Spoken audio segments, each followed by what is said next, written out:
Yeah, thanks for coming. I think we better get started. Looks like we've lost a few people. But today we are going to talk about useful tips. I guess some of you already had a look at the website and you know roughly what we're talking about. Has anyone looked at the website? Has anyone? Okay. Yeah, so what these are, we've been explaining the principles last week, and 16 principles.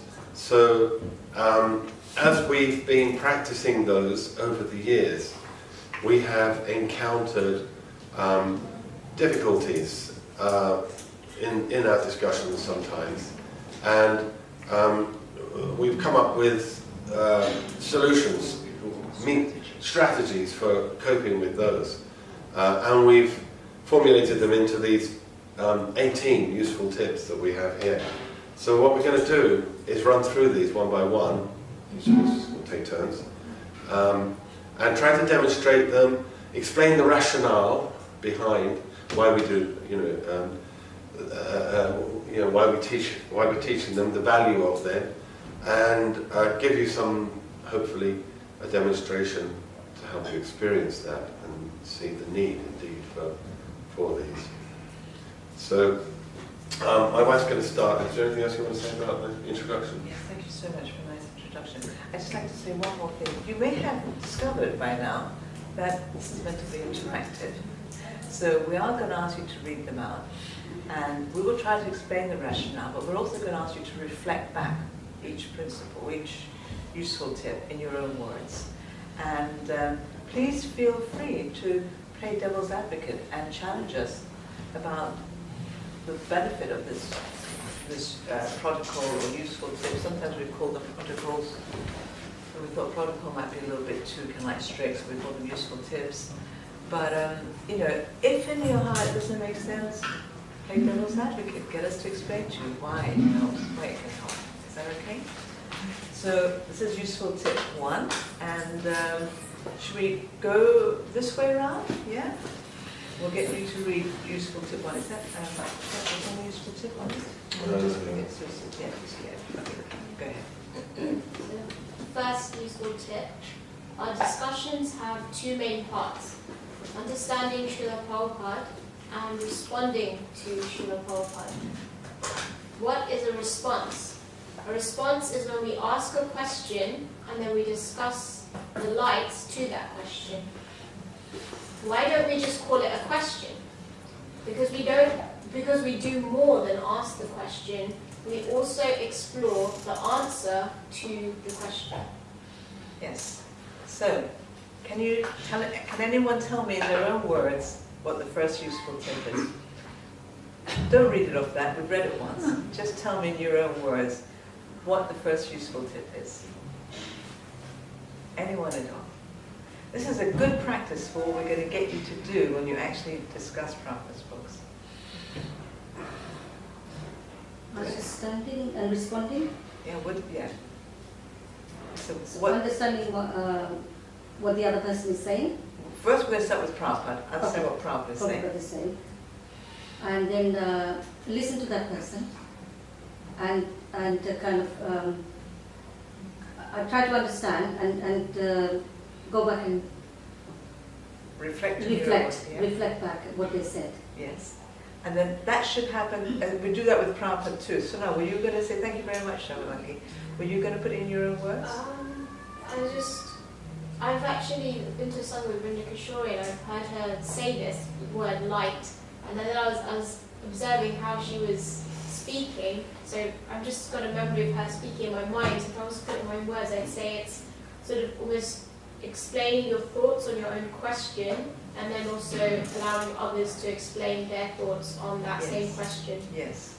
The lights, you're saying, lights means reflecting our understanding what the answer to the question would be. Right. And not assuming there cannot be any other lights. Okay. I'm understanding you. You're Right. saying giving other people a chance to also say what they think. Yeah. That's very nice. Yes, we take the word lights from Prabhupada. He uses that word too.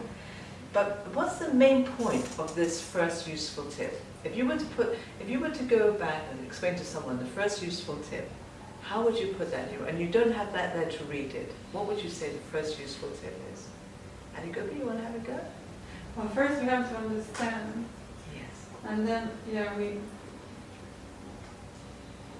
so we ask, because we can only ask the question if we understood. Yes. Yeah. We first do an understanding. We never start with a question. We always start with an understanding. Even if the understanding doesn't make sense to us. Like we might read something Prabhupada says, and the way we understand it is the moon is made of blue cheese. And we may feel like starting with a question, how can the moon be made from blue cheese? How can that be? But we don't. We first start by stating the understanding. I understand Prabhupada to be saying the moon is made from blue cheese. That's what I understand. Just state what you understand first, yeah? Is everyone comfortable with that? And we don't go to questions until we first state our understanding. And what if you don't understand? Very nice. Then we dissect, we're going to go into it, we dissect the sentence into phrases or words that we can begin to understand. Like if it's a very complicated sentence, we just break the sentence down. So I understand that word to mean this, and understand this phrase to mean that. And by doing that, we'll begin to piece together an understanding. Even if our understanding doesn't make sense. Sometimes we may say, I don't understand, but what we really mean is my understanding doesn't make sense. Like, it doesn't make sense that the moon is made from blue cheese. It doesn't matter if it makes sense. If that's what's going on in your head, just say it. Is that okay? Now, there's another thing we could be doing, which is what normally happens when devotees give class, and that's a comment. We never comment. Can I go to the word to show them an example of comment? I was hoping in your homeworks you would give me examples of comment, and though I can give you constructive feedback on your homeworks, none of you did this mistake. So I had to bring an example of this from one of our discussion groups. So this is the sentence that we were discussing in our discussion group. And the devotee who was unpacking it was doing an amazing job of understanding, a really good job of understanding. And when I asked her if she'd like to say more, Sorry. it's okay. When I asked her to say more, she, in the name of doing an understanding, made a comment about, can you see the bit I've put a bold and underlined, energies of cause and effect? Yeah? So, can you show all the three things? What three things? There's only one thing there. Okay. So, she made a comment about cause and effect. Should we read the, this is the sentence. Someone read the sentence out. Annie, do you want to read the sentence out? Go ahead, you can read it out. The sentence in black. Oh, no, what are you doing? Can I go so you can see the whole thing all at once? Okay. Okay. Okay. Just a bit in black, if you read that. In the beginning of the material creation, the absolute personality of Godhead Vasudev, in his transcendental position, created the energies of cause and effect by his own internal energy. So he created the energies of cause and effect by his own internal energy. Now, if you just go up a bit, so they can see all the three red ones. No, no. Okay, go back down again so they can see all three. Yeah, now there's three statements then. One of them is a comment. Let's read them aloud and see if we can. There may be more comments. You tell me which is a comment and which is an understanding. Some of them are understanding, some of them are comments. I'm not even going to tell you the ratio, there may be more than one comment. So let's read them aloud. You can tell me at the end of each one, is this a comment or is this an understanding? Can I see the verse again? Yes, Because I've forgotten what great. it Read it aloud. In the beginning of the material creation, that absolute personality of Godhead, Vasudeva, in his transcendental position, created the energies of cause and effect by his own internal energy. Okay, he created the energies of cause and effect. You can go on your smartphones, it's 1, 2, 30 bubble time. It's the verse. So if you need to have it in front of you, I'm really sorry that I put it up in such a way you can't see everything at the same time. So now there's 3 statements. Some of these statements are comments, some are understandings. And I'm going to let you decide which is which. Diane, would you like to read the first comment? Yeah, of course. Cause and effect have an independent relationship like fire and heat. Okay, is that an understanding or is that a comment? It's a comment. Ah, very good. Why? Why is it a comment? Because it's saying something that is not in the... Yes. So it's touching on the verse, cause and effect, but it's not saying what the sentence is saying about cause and effect. It's making another point about cause and effect. And we do this a lot in class. And I'm going to say a few more things, but let's go through the other 2. Okay, Kalyani? Energies of cause are the original energies involved in creation. Energies of effect are the subsequent energies involved in creation, which evolved from the original ones. Is that a comment or an understanding? Who said comment? Who said understanding? I said a comment. Okay, why do you think it's a comment? I don't really know. It sounds like there's, from the verse I can only see describing the creation of energies of cause and effect, but in that, well, I thought it was a comment.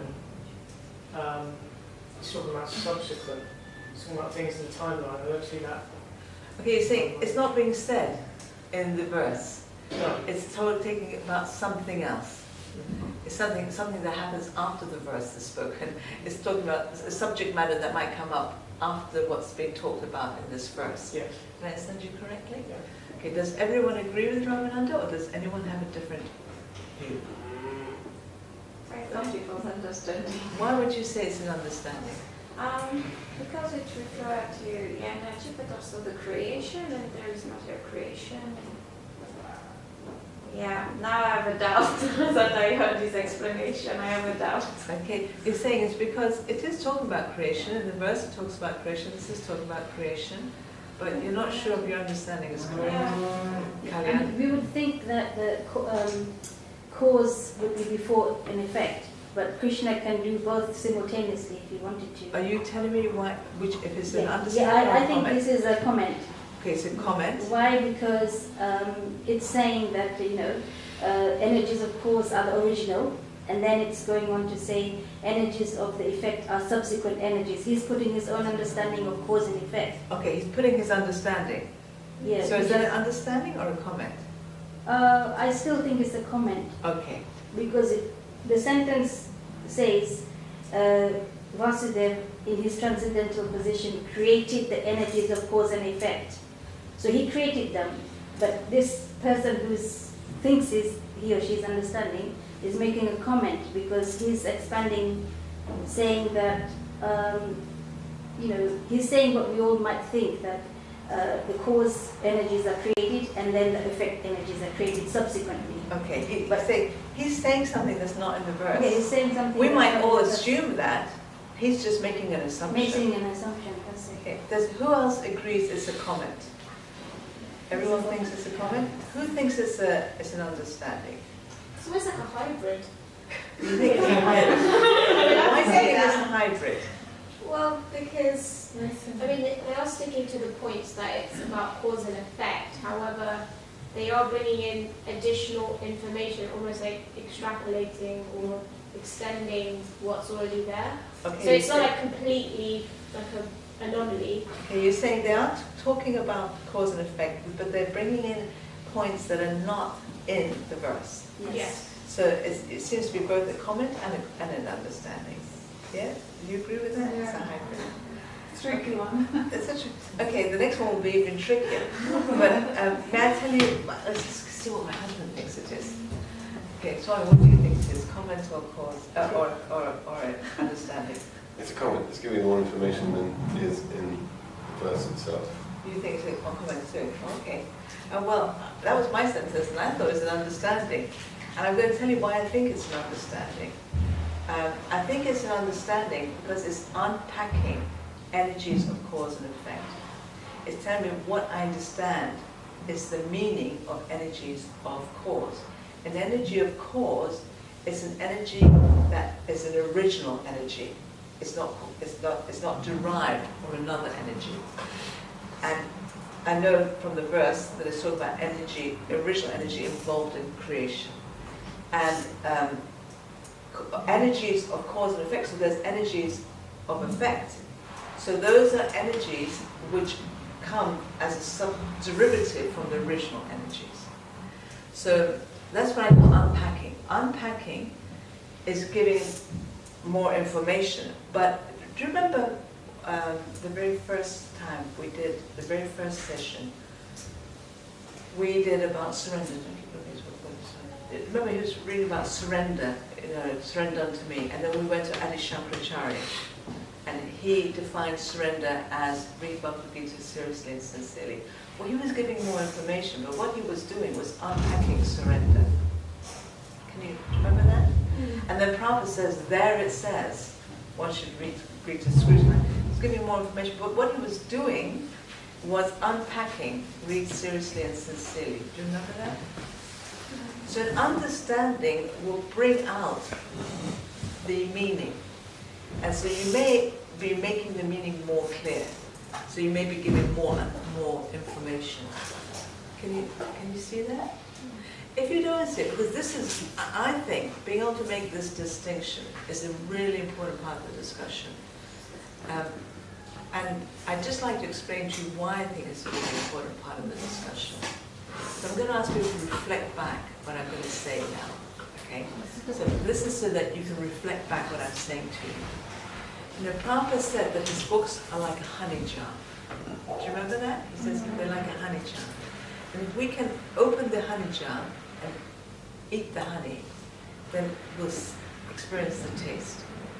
So being able to understand what is an understanding and do an understanding, not a comment, it's like getting our hands on the honey jar lid and getting a firm grip. If we make a comment, our hands, I should have put it jarring, our hands are touching the lid, but not gripping it. So if we can make that distinction, we begin to get a good grip on the sentence. And when we ask correct questions, we begin to unscrew the meaning of the sentence. So it's really important we can make that distinction between comment and understanding. Go ahead. I have to make sure that actually when you unpack, you are not making a comment, but instead you are just understanding. Okay, you're saying, how do you make sure that when you unpack, you're not making a comment? Yeah. How would you answer that question? I don't know. I think it doesn't matter if your understanding is incorrect. What's important is that you're telling your partner, or you're telling yourself, in your mind, when you read that sentence or that phrase, what is the meaning of that phrase? See, the difference between this and the first one, cause and effect, have an interdependent relationship like fire and heat. So that's, how could you justify to me that that is unpacking the meaning? Whereas this, I can justify to you. If you're not sure, you can ask your partner, or you can ask yourself, where am I getting this from? Am I just commenting? And ask yourself, I can support, I can defend this sentence. I can say to you, I understand created the energies of cause means he created the original energies involved in creation. I can show you where in the sentence I'm getting that from. I can tell you, that's me putting that in my own words. And created the energies of effect, I understand means he created the energies which are subsequent energies involved in creation, which evolved from the original ones. So I can justify that to you. I can tell you exactly which phrase, which word I understood like that. But I can't find anywhere in the sentence where it's saying anything about cause and effect have an interdependent relationship, like fire and heat. It's okay to use a metaphor like fire and heat if it was in the sentence, but it's nowhere in the sentence. If any of you can find that in the sentence, I would accept it as an understanding. If you say, no, this part of the sentence is making that point, and it's just unpacking it, and I think, okay, that I accept it. So it's being able to take what you're saying and saying, is Prabhupada saying, am I putting in my own words something Prabhupada has said? if I'm not putting in my own words something Prabhupada said, even if I may be expanding on it, that's okay. But is that what he said? Is that what he meant? Is that a valid way of unpacking what he said? Did that actually address your question? Yeah, thank you. So, go ahead, Abigail. Yeah, it always comes to that point where Prabhupada said that to understand you have to be pure in mind. So it's all so much about purity and trying to be, it really is trying to, pure mind, pure senses, pure action. Because without purity you can't understand really. Okay, you're saying, well, our understandings may be wrong because we're not pure in mind. And we can't be pure in mind if we're not pure in action and pure in habits and everything else. So everything we're saying and understanding may actually be wrong. Did I understand you correctly? Yeah. Do you remember the verse, the sentence we shared, which is a key principle we shared last time, that even if you're not pure, how can you understand very easily? Do you remember? Prabhupada said, generally people cannot understand, Somehow or other. but somehow or other, then he said it is not very difficult. What do you do in that association? Discuss. Yes, so that's what we're doing. And if we discuss, even if we're not pure in mind, if we have, and Prabhupada says you have to be trained how to discuss correctly. He says you have to be trained in association. So for me, association means discussing. So if we're trained, we get the right principles and we apply them in the right way, even though we're not pure. I think Prabhupada is saying is we will be able to understand. But it's getting this, realizing, don't start with comments. Just take a phrase in proper sentence and try to put that phrase in your own words. And it doesn't matter if you're wrong. Because as long as you're trying to, like I may have read a phrase and Prabhupada didn't mean the moon is made from blue cheese. He didn't mean that. But in my mind, I interpret that. Oh my God, you're saying the moon is made from blue cheese. You know, and that's what I really think he means. Me stating that is not a comment, as long as I see it in the words. Because then my partner, when it comes to him or her doing her understanding, can say, oh, that's really interesting you said, because I understand it differently. I understand Prabhupada saying that the moon appears blue, like blue cheese, you know, whatever. It just its appearance, he's giving a metaphor. And then, so I can adjust my understanding. But we first have to start with our understanding. And it doesn't matter if our understanding is wrong, because our discussion partners will help us. Adequately, is this addressing your point? Yeah, Do thank you feel it's very much. connected? Okay, the next one's going to be even more difficult to decide if it's a comment. But can anyone understand why I would suggest this is an understanding? Why? Someone tell me why it was an understanding in my view, please. Go ahead. So if I understood correctly, it's because you can, in fact, it's just unpacking Yes? the words from the quotes, and you can justify all your word, all the sentences from the quotes. Fantastic. You understood me perfectly. Do get used to doing this, because this reflecting back and putting your own words is like one of the most important habits. So don't be shy and hold back here. That was a perfect understanding. Let's look at the third choice we have, and you can tell me if you think this is... How do you just explain to them how you understood that the energies of effect evolve from... Because I understand that the word effect means it comes from something else. Cause and effect, so effect follows from the cause. Yes, that's how I understand it. The cause means it starts something off. It causes things. An effect, it comes from it. So that's the way I understand it. Now this is the third possible. It's either a comment or it's an understanding. So who, is it you, Kunti, to read it? I think, Kalyani, did you read it out? No, I read already. Okay, so it's Kunti. The energy of cause are pradana with the dominant mode, jiva, and time. Energy and effect are mahatattva with active modes, ahankara, elemental goat, God. mind, the senses, the elements, and the tan mantra. Yes. So, is that a comment or not? Okay, comment. Why is it comment? This is giving a lot of information that's not in the original sentence. I'm giving him information that's not there anywhere in the verse. Anyone else? What does anyone else think? Hands up if you agree with Kalyani, I think it's a comment. Is that everybody? It's not everybody. Okay, there's 1, 2, 3, 4, 5, 6. Hey, everyone. Okay. Sanga, what do you think it is? Well, it could be an understanding. I mean, because you have this information, so you're just giving it. You know, the energies of cause are this, and the effect of that. Yes. I would, what do you call it? Say it's an understanding. It's an understanding of someone who's well read and who knows what Prabhupada is referring to when he says energies of cause. And he's saying, my understanding of energies of cause, because if you're well read, or if you read that at least, then you know when Prabhupada's talking about energies of cause, he's talking about the pradana, the jivas and time. And energies of effect, the ones that come subsequently, Prabhupada's talking about Mahatattva, he's talking about Ahamkar, he's talking about the elemental gods, mind, the elements, subtle senses, etc. So it's just, you know, if you weren't well read, you might have asked as a question, what are the energies, the original energies? What are the subsequent energies? And you'd have to come to that. But if you already know that, you can say that in your own saying. When Prabhupada says energies of cause, this is what I understand. When he says energies of effect, this is what I understand. So it's an unpacking.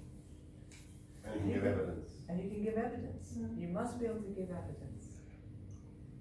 Even if it's technically not in the phrase, if it's the right understanding, because Prabhupada is after expounding, so it is still understanding. It's understanding. Because in that phrase, energies of cause, this is what is meant by energies of cause.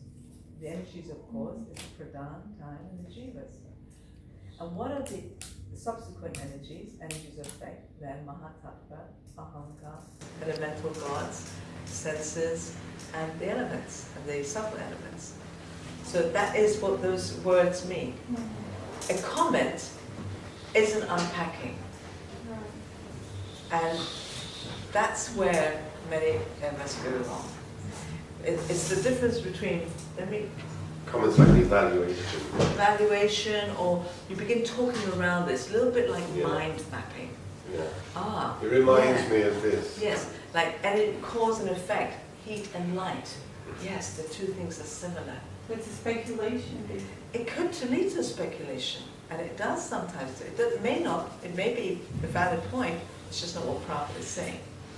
So if you imagine this is a jar, okay, an understanding is getting your hand around every phrase and word in that jar. You're getting a good grip. You're saying this phrase, this word means that, and you're really connecting with the meaning of that sentence, unpacking the meaning. You're really getting a good grip on it. In comment, you're touching on one of the phrases, but you're not. Your hand is coming down here.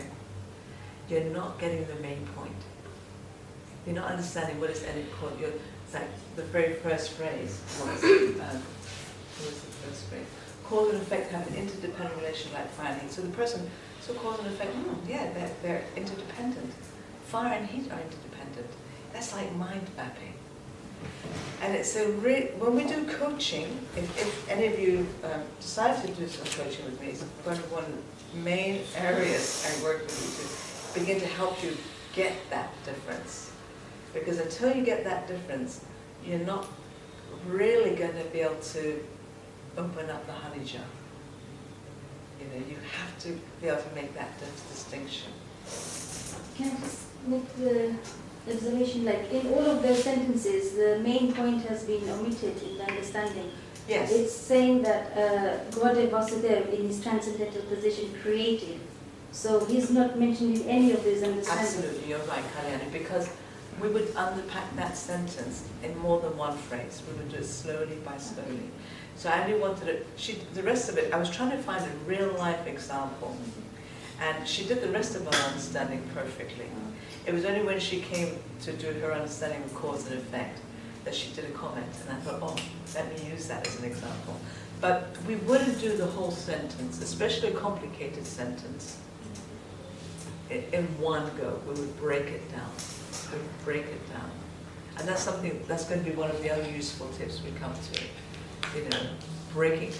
Obviously, there's going to be very easy sentences where Prabhupada is just giving an analogy and you really don't feel you need to break it down.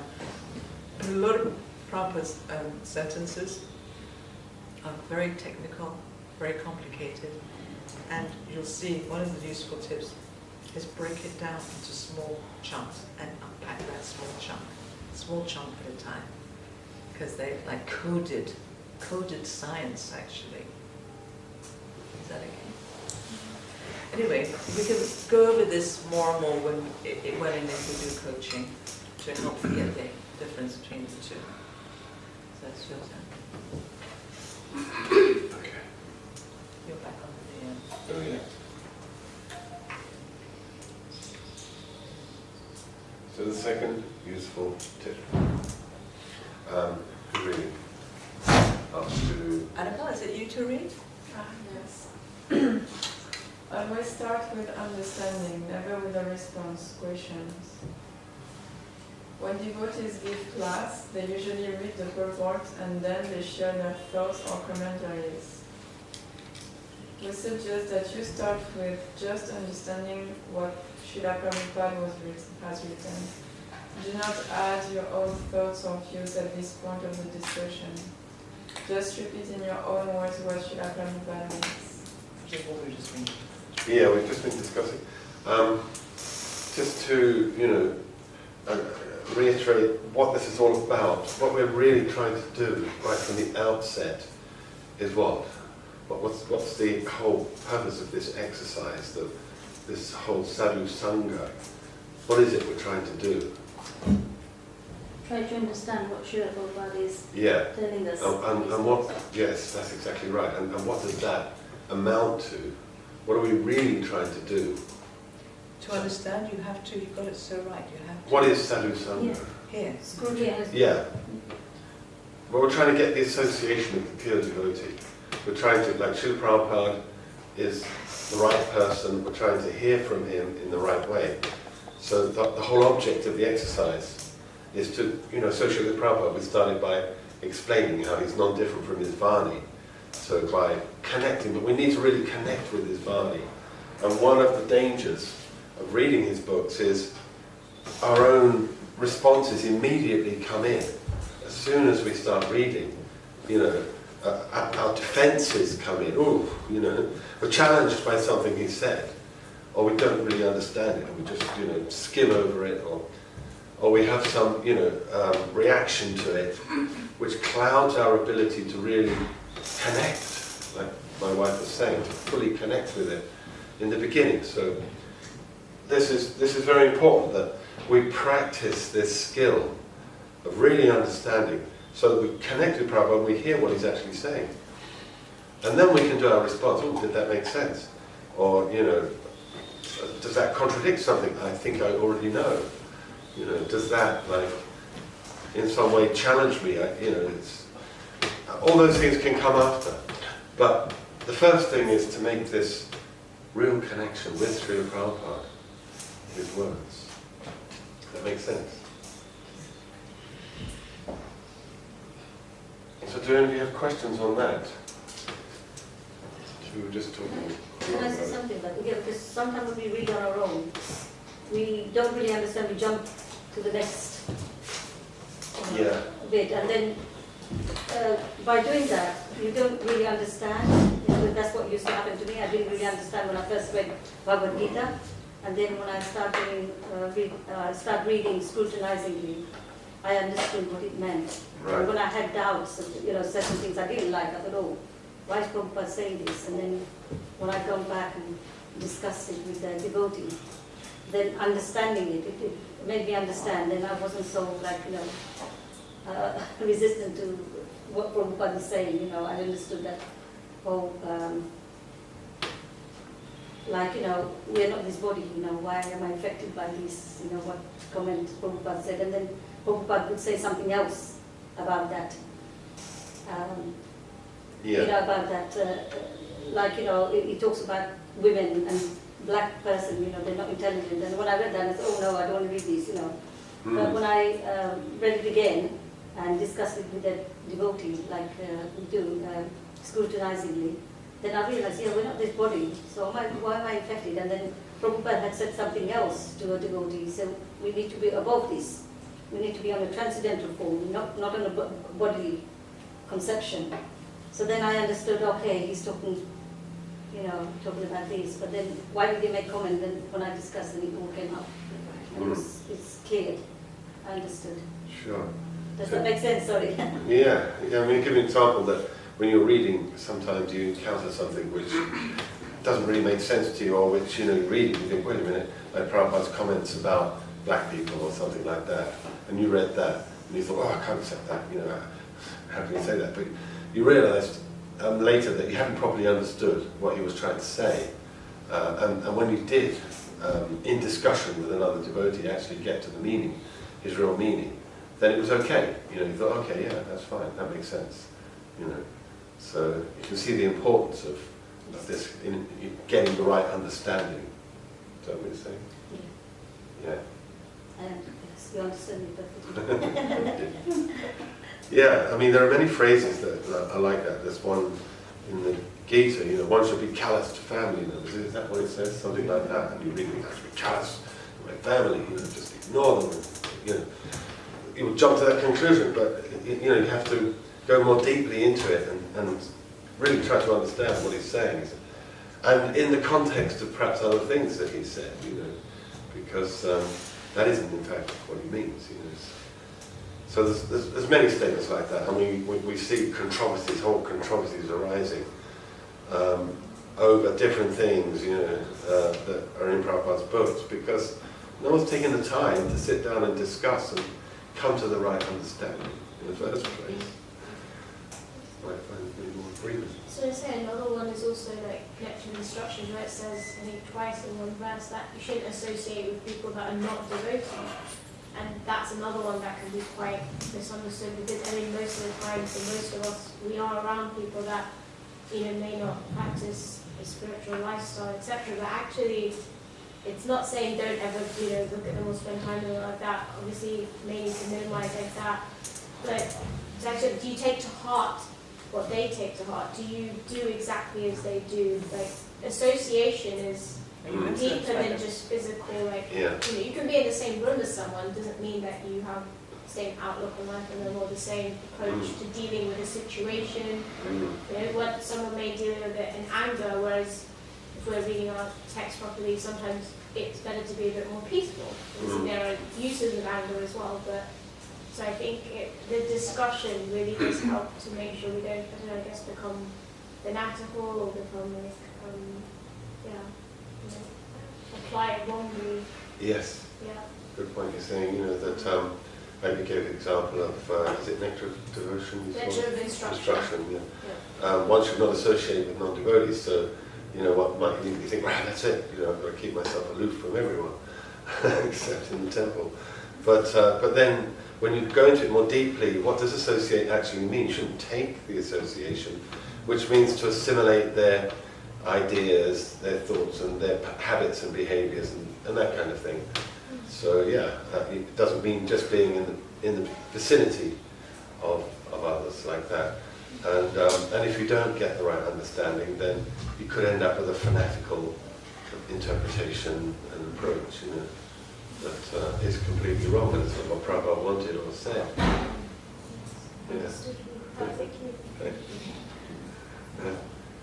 Yeah, there's that spit on woman one that you often like to quote, right? It's one should. Brother Mangal Thakur, is it Brother Mangal? No, Yamuna Charya, yeah. When I see the form of the opposite sex, I spit on the thought. So the men were like spitting at the women, when they saw Spitting the wrong treaties. the brown treaties, And Prabhupada said, no, that wasn't what I meant. So, you've got to get it right. Anything else on this one? So we start with understanding before we ask questions or make any kinds of comments. And another reason, my husband started by saying, what are we really trying to do in the discussion? And Kalyani said, we're trying to associate with Prabhupada, we're trying to hear him. So if we don't start with understanding, we just start making our comments or our questions or things that we don't agree with or things we do agree with. We never give the other people who are hearing us a chance to associate with Prabhupada. And personally, I think this is one thing I'd really like to see change in the way we give class. Because we read Prabhupada's purport and we immediately start with our commentary.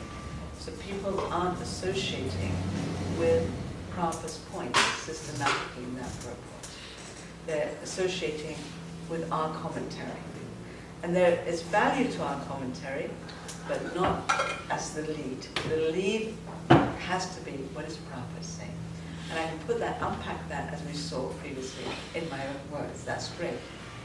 But we have to start trying to first hear, what does Prabhupada mean?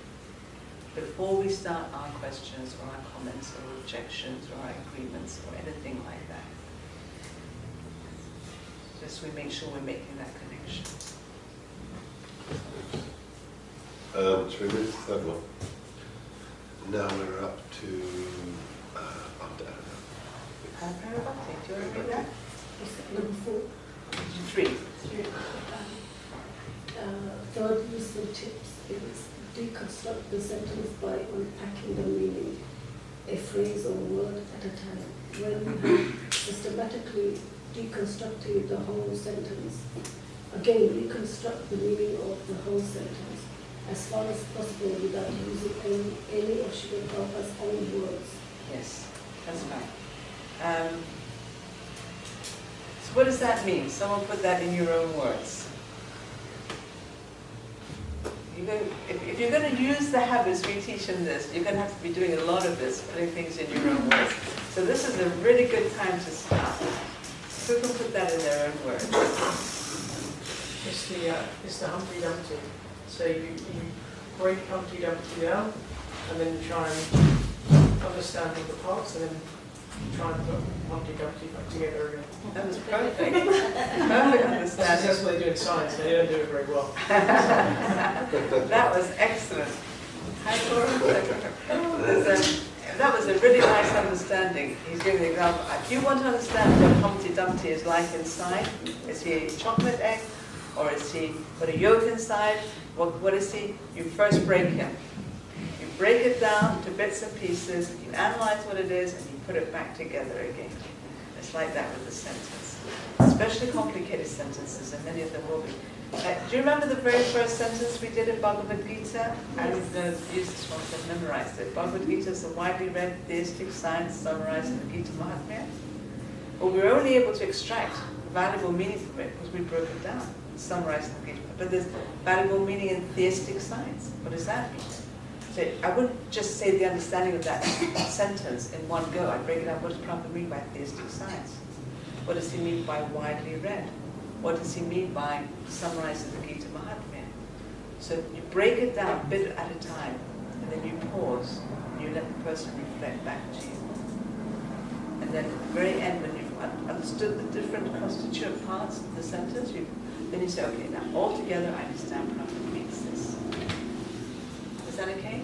And another very important part, this is something that, again, people struggle with, and if I do coaching with you, it'll be one of the things I'll start. I won't catch you on everything in one go, because I'll discourage you, but it's one of the things I'll be looking out for to gradually help you change.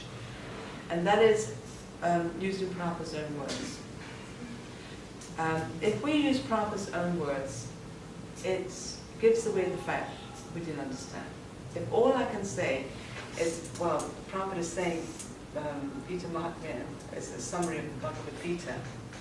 If I use the same word summary, it means I haven't. If I can't put that word in my own words, it means I'm just like a parrot, just repeating words, but I didn't understand the meaning. So that's where, he says we have to try to understand.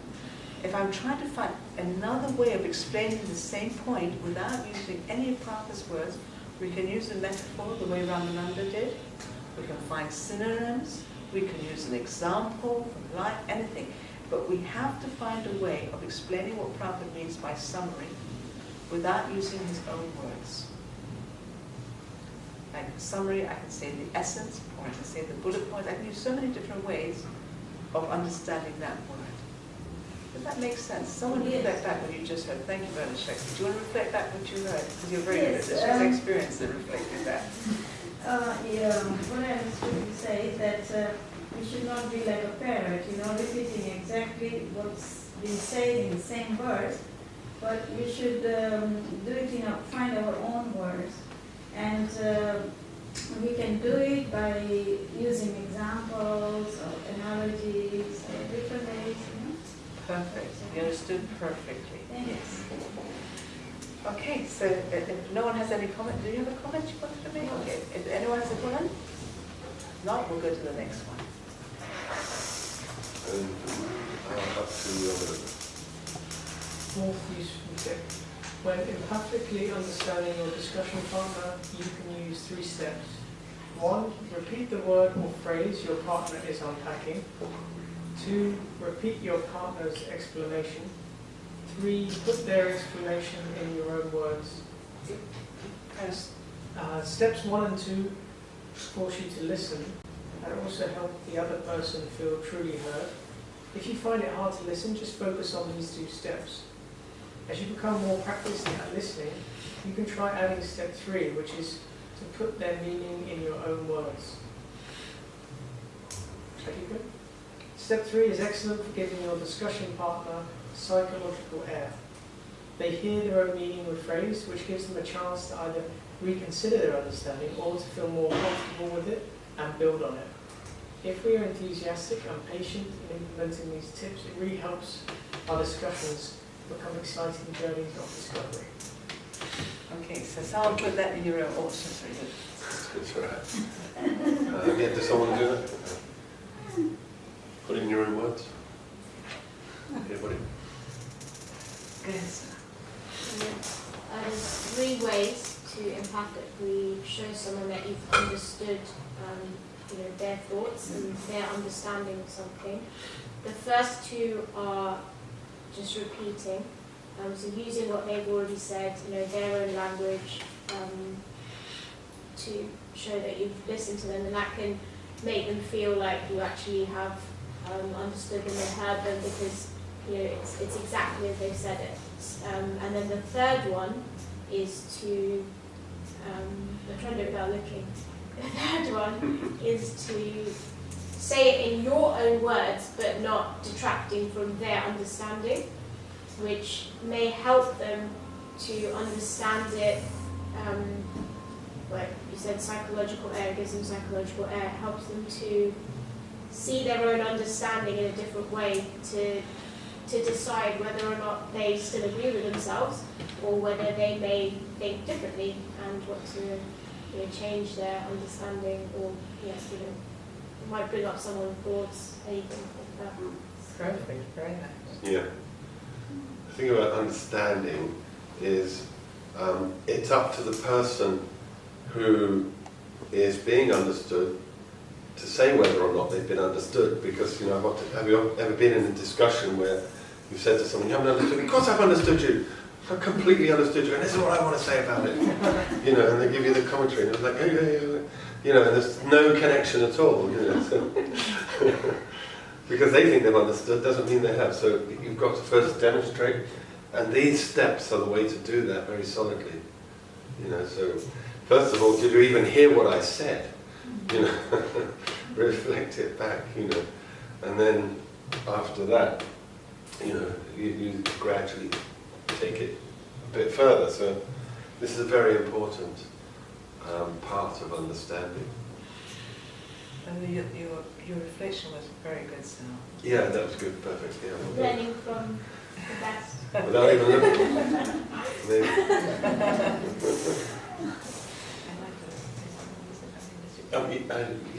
Unless anyone has any points, questions, or anything. Or anyone else wants to put it in their own words. Yeah, you're welcome to have a go. Go ahead, Ryan. It's not, I wasn't going to put it in my words, I just wanted to share something. Please do. Which I've been watching these debates online, like a few of them anyway, like Jordan Peterson and these guys, just to see what they're saying really about atheism and science and stuff. And it's interesting, in debates they've started to introduce, because there's this phenomenon called straw manning, where what you do is you put someone's explanation in your own words, and if you do it in a sarcastic way. Yeah. Yes, exactly. You make their argument that it's actually not. And so you're kind of defeating an argument that wasn't even put to you in the first place. You're kind of just pretending, cheating, basically. So now in these debates, they're having to steel man. That's a bit sexist. steel person be jump. So what they do is they have to summarise in their own words what they think the other person said, give them their strongest argument, and then if the other person agrees, then they try and defeat that. So they're actually doing the whole Same process thing. of understanding. Yeah. It's nice. Yes. It's very important when we do the understanding that we don't do straw mans. One of the important tips will be our body language. Simply say, so you're saying blah, blah, blah, blah. You're immediately making a straw man of what they said just by your non-verbals. It's really important that we really are on the other person's side, even if we disagree with them. It's hard, we slip on this too, but we keep recommitting ourselves to it. We keep recommitting ourselves that I will try to be on your side when I'm understanding you. I will try to see it from your perspective and give it the respect it deserves, even though I may say it differently. Yeah, we can straw man someone very different ways. I read once that to even discuss with someone, especially the Vedas, the Shastras, like both parties, they have to be knowledgeable of the subject, otherwise, and also they have to know there's an etiquette of discussing the subject and knowing what you're discussing. Otherwise, like he was saying, there could be just arguments and putting each other down without really understanding and just wanting to show off and just doing the opposite really. Not understanding but starting to find what colleagues or problem. Yes. So it's knowing the subject and knowing the etiquette. Like you're teaching us what is the etiquette, what is what are the points which we have. It's a technique and also the etiquette. Yes, it's the Papa says, and if one is averse to the culture of good association, he can. I think it was in the principle. And there's another place. If one does not know the culture of good association, he cannot become good. So culture has rules. There's certain expectations you have, and certain etiquettes that you're meant to follow in a culture. So that, as you said, this is the etiquette. And as far as knowing, fortunately, do you mind? Of course not. We have a database. So we may not be vastly knowledgeable in the subject, and like many of us, like new devotees, so, but that's okay. We can still do an understanding of what Prabhupada said, and then our responses, or our ability to produce evidence may be limited, but we can spend a little time just with the database researching. Do you have access to the database? The online one is pretty rubbish for trying to search stuff, but yeah, the other one that you actually download is very good, and you can get it actually on database. Is the database online, or you can purchase database? You can get it in the App Store. It's definitely there, and it's only £40 or something. It's really good. It's good enough. And it's then, a good investment. and Android, I'm not sure. Google, possibly. From the computer? Yes. Yes, or you can buy it, online. It's not so much, but it's worth having. Definitely. Also, we'd like to form a community. We're trying our best to form a community of devotees to help each other doing this. So we have a group called Shastra Discussion, which is a secret group. We don't like people just writing kind of like generic questions. But any devotee who's using this system, if you message us, if you're on Facebook, we'll add you to that group. So if in your scrutinizing discussions or study you come up with sentences you don't understand, you can post on that and just say, this is the sentence I'm doing, this chapter, verse, purport, this is the sentence, this is what I understood, and this is my question.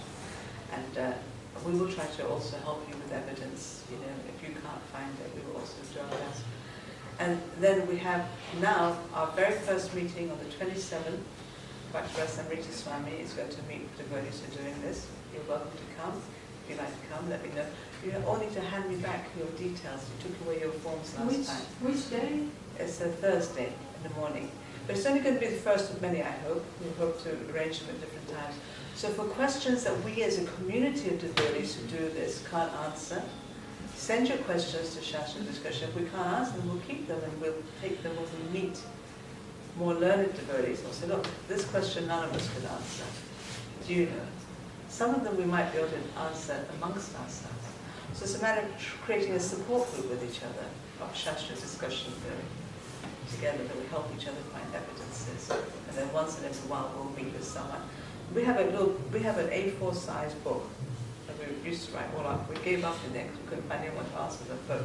We're going to start again writing our questions. So if we can't answer it, we research, we write it down. And that's better than speculating endlessly. Just speculate. It's better to say, you know what, I don't know the answer to that question, and I'm going to keep it somewhere until I find someone who can help me. I just want to say one more thing about this. Is it the fourth one? About the psychological air concept. And that is, you know, you're giving the other person psychological air. In other words, they express their understanding. They may be struggling for that. They may be feeling their way towards an understanding. Because some of these sentences are extremely complex and technical. So, and then you're helping them, you're serving them by giving them this opportunity. But you're also giving yourself psychological air as well at the same time, I've noticed, because they may say something and you may think, oh, that's so totally bogus. You know, they can say, you know, you want to respond and just knock them down and just, you know, I've got to give your light, you know, give your understanding, which is obviously correct, where theirs is, you know, so, but instead of doing that, you have to practice some Vaishnava qualities, patience, tolerance, kindness, you know, and actually help the other person, because this is what it's all about. You know, it's a loving exchange between devotees. And then when you do that, you get the psychological, because you might, as you enter into their understanding, start thinking, well, actually, yeah, maybe it's not so absolutely crazy after all. They may have something here, you know. And you can even adjust your own, you know, believe it or not, you may even change your own ideas, you know, and it does work like that. So the 3 steps now, tell them the part of the sentence they're unpacking, because write the sentence down. So they're unpacking theistic science. Say you're unpacking the phrase theistic science, tell them the phrase, then tell them their own words as best as you can remember, and then if you're able to, put their own words into your own words, into your words. Put their meaning in your words. Okay? So those are the 3 steps. And again, these are things that we will keep practicing with you when we do coaching. So we should always do these 3 steps, even if we're several persons in the Sadhu Sanga. You're saying, what if there's a lot of people in the Sadhu Sanga? Should we always do these 3 steps? You're coming to our, group, our Bhagavatam discussion group. And we don't do this because it's a different kind of discussion. We're doing flow. We're not doing scrutinizing steps. So we're adapting these principles to just seeing the flow. So it's a different kind of discussion that I'm experimenting with. But when we're doing our scrutinizing discussion of Bhagavad Gita, going through Prabhupada's purports, every word, every sentence, not just looking for the flow, then we recommend you do this. And I also recommend you keep your discussion groups for this kind of discussion. I'm experimenting with that. And because I'm quite an experienced facilitator, I'm doing it. And also because most ladies who come are practiced at doing this. But I would initially start your discussions with 2 or 3 people at the most. You know, yeah, if you're doing this threadbare, you know, because until you all become very disciplined and like to hear more than you like to speculate. You know, we have to give up this addiction we have to speculation. Do you what? Yes. Is it you, Ramananda? No. Did you read already? What is your name, Prabhu? Sadhu. Fifth useful tip. When you are understanding Srila Prabhupada, remember your discussion partner will need to reflect back to what you said. Oh, sorry. That's a fault. Reflect back what you said. There's an editorial mistake there. So it's important that you speak in short sound bites, otherwise they won't remember what you said. Reflect back to you what you said. That's okay. Yes, okay. Yes. Could you put that in your own words?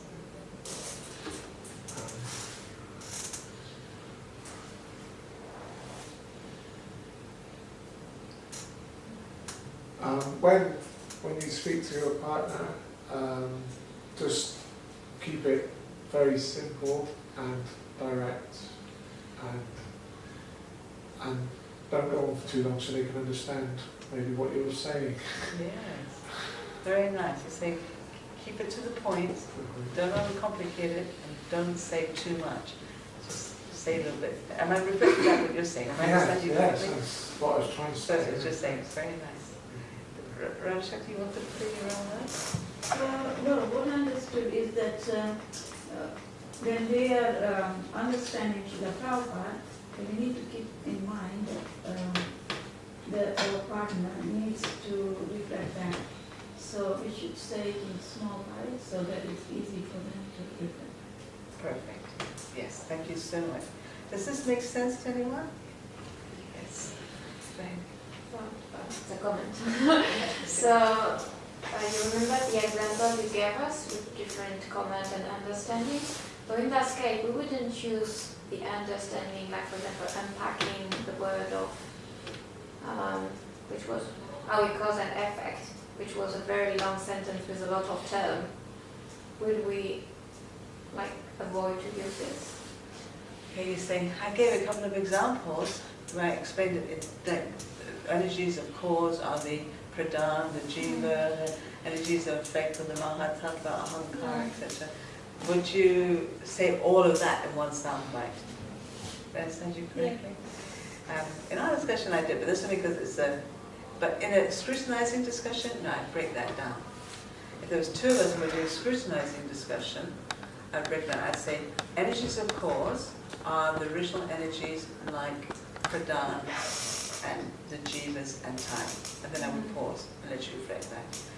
Energies of effect are the subsequent energies like mahatattva, the elemental gods, etc. So I would break it down. I would pause and not say it all in one go in a scrutinizing discussion. So you are saying that, in fact, in this case, not when it's a flowing understanding, but actually this type, we have to actually do bit by bit. Even our own understanding, we break it down in pieces so the other people. Yes, yes. And then pause, let them reflect back, and then you can finish. You can say a little bit more, let them reflect back. Say a little bit more, then they can keep reflecting back. Thank you. Are you happy with that?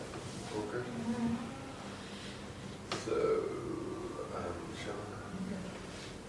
Number 6, useful tip. After applying useful tip 4, end each attempt to understand your partner with the phrase, I have understood you properly. Would you like to say more? This tip ensures they feel comfortable to speak in short sound bits because they would know they will get a chance to finish what they want to say. It also helps them to feel valid, that you respect them enough to want to hear what they have to say. This positive emotional energy enables them to more deeply hear and understand Srila Prabhupada. sorry, you want So we're just going to do a useful tip 4, remind us what it was. type 4 was... Break it down into small bits. Oh yeah, repeat Yeah, it. break it down into small Okay, bits. okay, go ahead, back to useful tip 6. So yeah, would you like to say that in your own words? Yeah, it's actually basically saying give the partner a chance to speak in small bits, and so they feel valid that what they're saying, and also giving them chance and they also help them to feel valid, to agree, say yes, I understand what you're saying, or look at them and giving the eye contact and really try to listen to them, so they feel valid and they would want to speak again. Yes. Otherwise, they're not going to want to speak. If you don't look at them, if you don't give them the eye contact and body language, so they wouldn't want to speak necessarily. Okay, so you're saying that this is about giving people good body language and to make them feel valued. It's very nice. Does anyone understand anything different or additional? To hear, to hear them properly.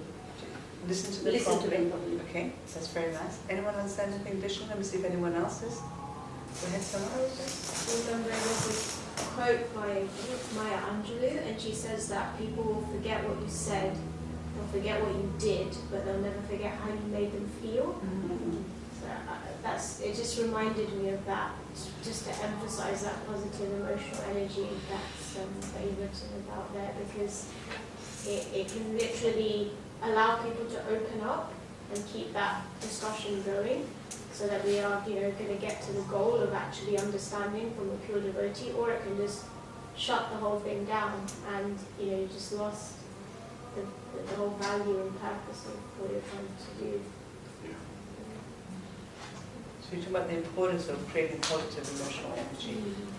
And you cited someone who said it's not what we say that people will remember, it's how we make them feel. What is the point that's being made here? Go ahead, Janet. What I think is that once we try to understand them, we have to make sure that we have understood them. So we have to check with them, and then to encourage them to continue. So to give to show them priority, in a sense that, oh, I really try to understand you, and I really want to hear more of you. So in that sense. This is an even one, says you, if you want to say more things. Oh yeah, I mean, I think it's a good exercise to imagine there's like an invisible talking stick, which the person who's being understood is holding. And when they say, yes, you've completely understood me, thank you, they've handed the stick over to you. Then it's your turn to say something.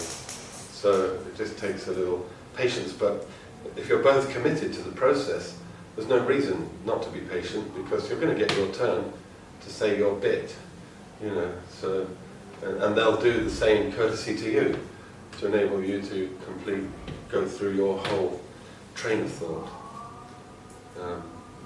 So, the whole thing is really just, Vaishnav Seva, really, what we're doing. Sorry, did you want to say something? Well, I just wanted to add that it's really nice when we are understanding somebody that after we have understood them and they feel that we have, then we also ask, would you like to say more? Yes. Because if we don't ask, then sometimes people feel, oh, okay. Yeah. And they may have something more to say, but maybe they feel that if they're not familiar with the steps, then they may feel that, okay, that's it, I can't say anymore. Yeah. So it's nice, and in this way also they feel valued, that if they do have something more to say. Yeah, you're saying it's important that we actually do that.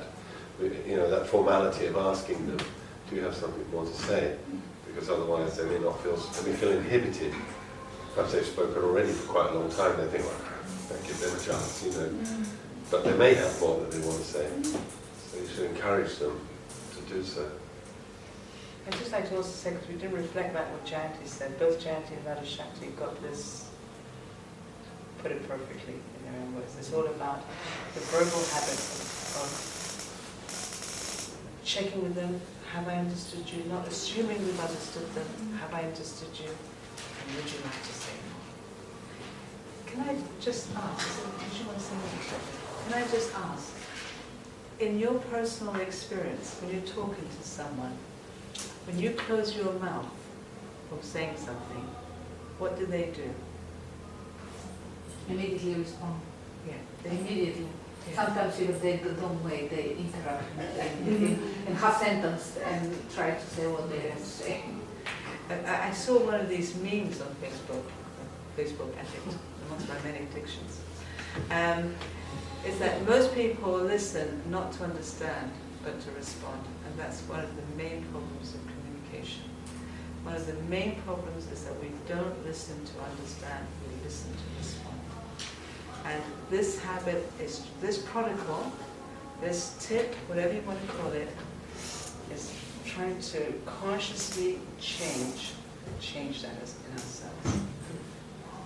Can I just say, we listen to understand, but is it not that actually it has to come like from within, the genuine desire to understand that person? not just a technique which we use to again just to have that genuine desire. I really want how Krishna Prabhu said to serve that person. I really want to understand. So like a internal quality more than technique is good, but it has to also change the desire, the quality inside. Do you want to understand that? You're saying it shouldn't be just exercised as a technique. You know, okay, I know I've got to do this, so I'll do it. But you're just waiting to say what you want to say. You don't really care what their understanding or anything. So it has to come from somewhere else. The genuine desire to serve that person, to assist them in their understanding of Prabhupada, like that. For it to be a meaningful experience. You're saying don't just do it mechanically. So you're saying blah, blah, blah, blah, blah, blah. Did I understand you like saying more? But it should actually be done, showing them that I really am trying to understand deeply and I really am interested to hear more. And that means an internal shift. Yes, and if we don't have them, we have to work towards it. That was my point. That I might not have the desire, but that's what I'm aiming, not just to master the technique, but I'm aiming to change my paradigm.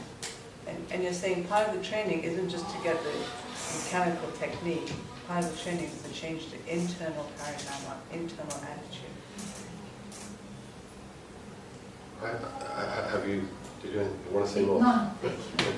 Yeah, I was just going to say. No, I was going to say one thing that, as you do the discussions more, first of all, when you first commence, you might have the idea that, I know more than my partner, my discussion partner, so I'm the man and she's the woman, But when you enter into it and you try to do it properly, you begin to realize, well, actually, Krishna spoke through this person, and told me something I didn't know, or something I needed to know, which I wouldn't have told myself or discovered in any other way. So then you begin to see the value of actually doing what you're saying. I think until you get that, until you begin to experience that this is a very powerful process, that Krishna is going to be there, and that this person is actually a part and parcel of Krishna. They're not the body. Krishna's in their heart. They're younger devotee than me, so what?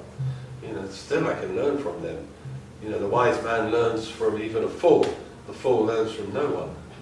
So it's just adjusting that kind of. So you're saying that the paradigm will come once we try to do the technique properly, and we actually understand that how actually the other person is benefiting us. Yeah. Yeah, that not the person itself, but Krishna through the other person. Krishna, yeah. So slowly that paradigm shift could happen internally as well. Yeah, thank you. It takes a lot of humility. Lots of humility. Humility, yeah, that's another thing. I'd like to say something to that point too, Shanti. It's such a good point you raised. I'd like to make a response to it if I may, if I understood you. And that is that I don't think we can go from zero to hero overnight. And that's why, personally, to devotees to commit to this, I do find that the service that most enlivens me is helping devotees to do this. And I find that we change slowly. And so I generally will spend like a few sessions with someone, coaching them in the elemental things. And then leave them alone for a while. And then come back to them and say, look, how are you getting on? And then spend some little time with them again. And then try to help them to change their habits at a more deep level. So I don't think we can change everything, external, internal, emotional, everything overnight. But we have our emotional habits, we have our intellectual habits, we have our verbal habits, and they have to slowly change. That's one thing I'd like to say. I don't know if you want to reflect that. Yeah, you're saying that actually we do have our own conditioning, and it is what it is, but this type of technique gradually, slowly will help us to change, especially we have someone who can coach us properly. Yes, keep coaching you. Yeah, and then practice, and gradually we will see the benefit, like Shiva Prabhu said, and slowly we will change. But obviously, we can't overnight change our conditioning to become pure sages who completely understand each other and have a desire to understand each other. I'd like to just say a little bit more on that soundbite before I move it over to forget what I wanted to say. So the last thing I want to say is that a lot about discussions is about philosophy, but a lot of it is about emotional interaction between us. Because if the emotions are, if we're emotionally traumatizing each other or putting each other's backs up, then the mind can't think about philosophy, or it will be very stunted in its ability to explore the philosophy. So a lot of it is about creating a very warm, emotional culture between us. And that's why I really recommend that you do same-sex discussions, or husband and wife, or people that you're courting with a view, husband and wife. Don't do it opposite sex that you're not in a committed relationship with, because it's all about creating that warm, emotional, safe dynamic. And if something is going wrong in one part of the dynamic, it may be emotionally going wrong for the other person in another part of the dynamic. So you can't just fix one part of the dynamic without saying, why is this person emotionally resisting? It could be because emotionally the other partner who's resisting really opening up is also feeling emotionally. So as I coach you, you have to do it very gently, very gradually, and you can't just fix one emotional bad habit until you see what is contributing to that in other parts of the discussion. So sometimes you have to fix another part of the discussion before this part can get released. It can't, like that. Does that make sense? What I'm understanding of you saying is that if the dynamic is not going well, it might not be, when you say part of the discussion, you mean the different steps? So I might have a problem with one of the steps, for example, really desire to understand, but the other person might have problem in the first place, where to open up, to share the doubts or something like that. So unless we see where the problem is, then we should be gentle, we should be more forgiving. Or I think as a coach, that's what I would be looking for. I mean, like a chiropractitioner. If I go to a chiropractician, like a pain head, he may not immediately go there. He'll say, oh, it starts with down here. You've got to fix your hip before you can fix your shoulder. You may have to fix your shoulder before you can fix your arm. So as a coach, I'm looking at that and thinking, this person's really resisting understanding, but it's an emotional resistance. So what's happening in the discussion that's creating this emotional resistance? And I may have to help the other person first adjust, so they don't create that resistance. It's not. So generally, but if there is no coach, if there are two or three people, but I'm offering that to people that I work. If you're seeing things coming up again and again and again, then I will sit with you and try to see where is it going wrong. And maybe I can't fix it in one go, because we resist our own changes. Everyone wants the other person to change, but we all resist our own change. And we can't force people to change faster than they're capable of changing. So we just have to work gradually. I personally have great faith in the process. I think if we keep discussing Prabhupada's books, then Prabhupada also begins to give us the impetus and the desire to want to make our own personal changes. But it will happen slowly. Everyone has to change, not just one person. Everyone begins to gradually change. I see that with me and my husband too. Even though we do the coaching and we do the things, I see that sometimes I'll block him, but it's me, because I'm not validating him enough. And then he becomes more resistant to understanding me warmly. But then I look at myself and I think it's because I didn't give him enough validation when he understood me last time. So I can't just blame him and say, you're beginning to pull away, you're not understanding me. I have to look, but what am I doing to contribute to that? So it does, you know what I mean? So it takes time to gradually fix these things. And both partners have to be. What I'm getting is that actually we have to work primarily on ourselves and how we are contributing to a nice discussion. And if that's not the case, then we should try to examine ourselves and work on ourselves. That was a perfect understanding. You took it to its perfect understanding. There's nothing else I want to say. Okay. Should we move on? Oh, sorry. Sorry, I'm so sorry I came a little late. I'm a little bit confused. Like, these tips, we're doing Sadhu Sanga, we're talking about this particular group, or we're talking about day-to-day when we go to the temple and associate with together? Can I discuss this with you outside? Because we've done like 3 sessions. But that's a really good point. I just don't want to pause on that point because I think they are all on thing with that. But we can talk about that after the session or during the break or something. Is that okay? So remember that. Number 7.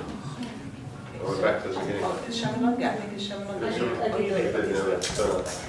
Seventh useful tip. Make sure you keep the discussion interactive. Don't hog it. For example, when it is your turn to understand Srila Prabhupada, remember to keep on point. Your discussion partner will keep asking you if you'd like to say more. Speak for as long as it takes you to unpack the sentence, but don't keep speaking after that just because you are asked if you'd like to say more. And people do that. Don't hog it. Remember, they may have said something. They may have. Remember, they may have something they would like to say too. It's important that we discipline our speech so that they also get a turn to do their understanding. The same principle applies when we are making our responses. When you are exploring your light to a question, they will keep asking if you would like to say more. Keep speaking as long as you stick strictly to the topic, but don't go on to speak about other related points. Give them a chance to say something. When you finish speaking and they ask if you'd like to say more, you can say, "No, thank you, I finished. Would you like to say anything?" This is useful tip with all from that school. So, could you put that in your own words? Don't hug it, so don't try and take So don't try and take like the majority. Sorry, it's like, I don't know. Let's say we had a pizza. Like, well, I like it. Anyway, so if you have like you say, a cake, right? Don't take all of it, right? Share it, like to share the conversation. Equally. Space equally, exactly. So that's what don't hug it means. Give the other person, and don't take advantage of the fact that they are asking you, would you like to say more, right? And justify, well, they asked me, so in the mind, we see what we only want to see, we do what we only want to do, but as Krishnadampa was saying, this is about Vaishnava Seva, so give the other person a chance to speak. And also don't speak about unrelated things. So again, that's when remember, they're going to have to understand everything you say. Our speech has to be so. This isn't the case in every talk we have. Normally we can just like think aloud and say something unrelated and go up here and there. Because the other person is going to reflect back. But in the discussion, they're going to reflect back everything you say. So keep it to the point. Because you're going to take advantage of their attempt to understand you. They have to repeat back everything. If they're going to follow these protocols, repeating back every single thing you say. So keep it really disciplined. Keep it strictly to the point. Don't say anything that it really doesn't warrant them having to reflect back to you. Keep it for afterwards. And I like how in these useful tips you've given that you've sort of given the phrases to say like, no, thank you, I finished now, would you like to say something? It's nice that you give the actual practical, yeah, I mean, we can find ways to say that in our own words after perhaps, you know, like I've ended now, or whatever it may be, but giving that practical tip is really, because sometimes you can explain something, but you don't know what it looks like in real life, so it's, yeah. Yes. These are the little, we have these little pat phrases, we just say them. We've decided these pat phrases are gentle.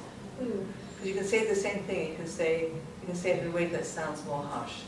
So these phrases are gentle. You know, they just create that sense of gentility. Of course, you can find your own phrase, but make it gentle. Make it respectful. So, moving on, unless anyone's got anything they want to say. This one I really struggle with because just like one of the previous ones, we were mentioning that we all have bring different analysis to the table, different people to the table. Some people just talk a lot, and that's okay. But I think everyone pretty much is starving to be heard. I don't think really people nowadays feel like they're being heard. So I was wondering, in the initial pages, is there some room for just a bit of slack on this one? Because realistically, you know, how do you stop someone? Even if they see the rules, it's just conditioning. They just. Okay, it's me. It's Oh, yes. Yeah, sorry. Just make sure I don't hog it. I think it's an odd one, so it's my turn. Is it an odd one? Yeah. It is an odd one. Okay.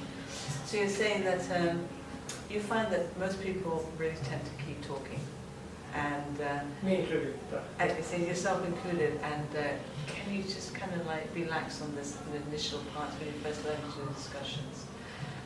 Because if you were to pull someone up on these, they're not going to get very far. We're all starved, we all want to be heard. We take advantage of the opportunity to be heard, to keep talking. And is this a rigid rule, or can we bend it sometimes? Can I bend it sometimes? Did I understand you correctly? Would you like to say more? You did that last part. I feel like I'm trying to say it's almost like I don't see how people are going to listen to this. They might want to, but it's that condition which drives things forward. So even if you can see the thing in front of you, says don't do this. How do you? I guess I'm asking how do you stop? Enforce this thing. Yeah, how do you enforce it? Yeah. You're saying even if you don't want to relax, people find it hard to apply. Even if they know this is one of the protocols, this is what they just can't do it. They will keep talking. Did I understand you correctly? Yes. And how do you get yourself to stop talking when that's your inclination? Did I understand you? Yeah, that's right. Do you have a light? Other than like a buzzer or something on the table.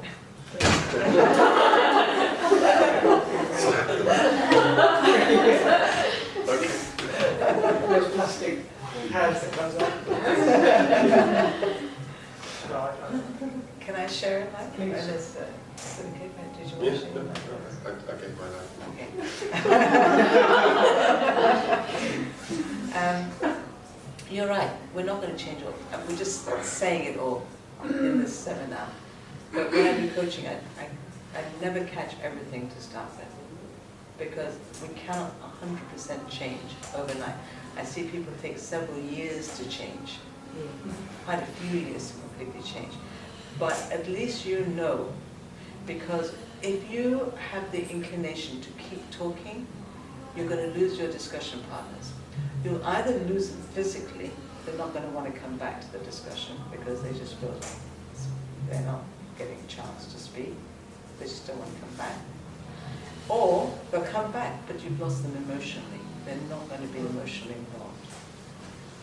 So, you know, when things begin to go wrong, these are the kinds of things I look for when I'm trying to coach. And I cannot catch all of them in one go, even though I may see them all in one go, because I just have to give you your own time to realize that if this doesn't change, you're not going to get what you want, which is a good discussion. And it may take someone a little time to realize that, and to stop indulging the need to keep talking. It may take time, but in the seminar, we're just giving it to you. These are things, if you were able to master all these things, you'd have a really good discussion.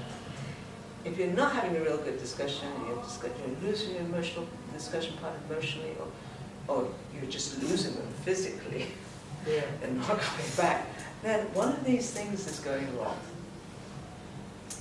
You know, and as a coach, that's where I would start looking. Which one can we fix first? We can't fix them all, but let's fix this one, let's fix that one. And when you fix that one, let's look at another one we can fix. And each of us will have different things that need fixing. Some people will be very disciplined in their speaking. And some people are less disciplined in their speaking. And this is something they have to fix gradually. So it's going to take time. I have an analogy I'd like to give, a little metaphor. May I give it? Is that okay? I give this to the ladies a lot. Did I give this to you already last time? It's a little story about Buddhist hell and Buddhist heaven. Yeah. It's exactly what we're talking about. We all are starved emotionally in our movement. And probably it's the worldwide thing, it's not just in our movement, but it's also in our movement, that we don't feel appreciated. We don't feel heard. We don't feel validated. We feel that we don't count. And as soon as someone gives us any opportunity to be heard, to be valued, we just hog it, you know. And that's like the people in the hell who are just trying to feed themselves. But in the end, we lose the people who would have given us that validation. We lose our discussion partners. And the only way we're going to get fed is if we learn to feed each other. And not just hog it for myself. In the discussion partner, everyone has to learn to feed the other. Help the other one also feel validated. Help the other one also feel heard. Help the other one also feel respected. And then we begin to feed each other. And when we begin to feel the benefit of making that adjustment, then that can turn our life from hell to heaven if we are prepared to play ball. Then we become more open to changing. Because we realize we won't get what I want unless I give it. I don't know if that at all makes sense. Yeah, so it sounds like, you know, the evolution theory is survival of the fittest, and in this is maybe survival of the, I don't know what you'd say, the ones who are prepared to listen to others. They'll always get discussion partners. People will want to discuss with them because they're nice discussion partners. But if we don't, we'll lose our discussion partners. Can I suggest that we break, because it's 3:45, 15 minutes, and then resume at 4 o'clock. And what we don't cover today, we'll finish off next week. Next week we'll finish off anything we don't finish today, plus talk about Rihasdashra. And Sadhu Sanga Rihasdashra. Is the next week the last? Yes, yes, that's one more. 4 o'clock.